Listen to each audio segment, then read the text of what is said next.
কত ঘটনাটা কি ঘটছে আজকে সকালে? আমি সকালে প্রাইভেটের ছাত্র নিয়ে মদন মোহন বাড়ি গেছি। হ্যাঁ। ওখানে প্রাইভেটের ছাত্র নামায় দিছে, নামায় দিয়ে আসার সময় আমাকে রামহরি মুড়ে খাড়া করছে, বলে ভাই আজকে বন্ধ আছে জন্য। বলে হ্যাঁ জানি, ওই জন্য আমি বাড়ি যেতেছি গিয়া। প্রাইভেটের ছাত্র আসছিল, ছাত্র নামায় দিয়ে আমি বাড়ি যেতেছি।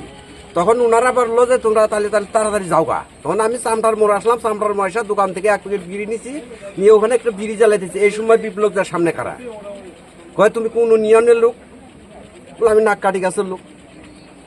হ্যাঁ, চাবি দাও, গাড়ি বন্ধ আজকে জানো না? বলে গাড়ি বন্ধ দিকেই তো বাড়ির দিকে যেতেছি কে, আমি ঘরে চলে যাবো এখন। কিন্তু উনি মানে নাই, চাবির আবার এই হাতেই থাকলো, কিন্তু চাবিটাও এখান থেকে চাবি ছিঁড়ে নিয়ে গেছে আমার হাত থেকে। হ্যাঁ, তারপরে নিয়ে যাওয়ার পরে আমাদের বুথ সভাপতি চন্দন রায় আছে, তার কাছে আমি ফোন করলাম।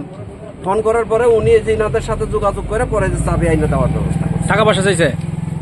হ্যাঁ, ওই যাওয়ার সাথেই ইনার সামনেই 1000 টাকা ফাইন। কয় টাকা চাইছে? 1000 টাকা। তারপরে ওটা নিয়ে ওটা নিয়ে ইনি প্রতিবাদ করলো, বলে কিসের ফাইন দেওয়া লাগবো। হ্যাঁ, এটা নিয়ে ওনার সাথে ধাক্কাধাক্কি হলো, সেই ইনাকে মারতে আসছিল। ঠিক আছে, এটা আমি জেলা সভাপতির কাছে পাঠাবো এখন ভিডিওটা। নাম কি তোমার? আমার নাম নওশাদ আলী সরকার। ঠিক আছে, তোমার নাম? আনন্দ বর্মন। ঠিক আছে।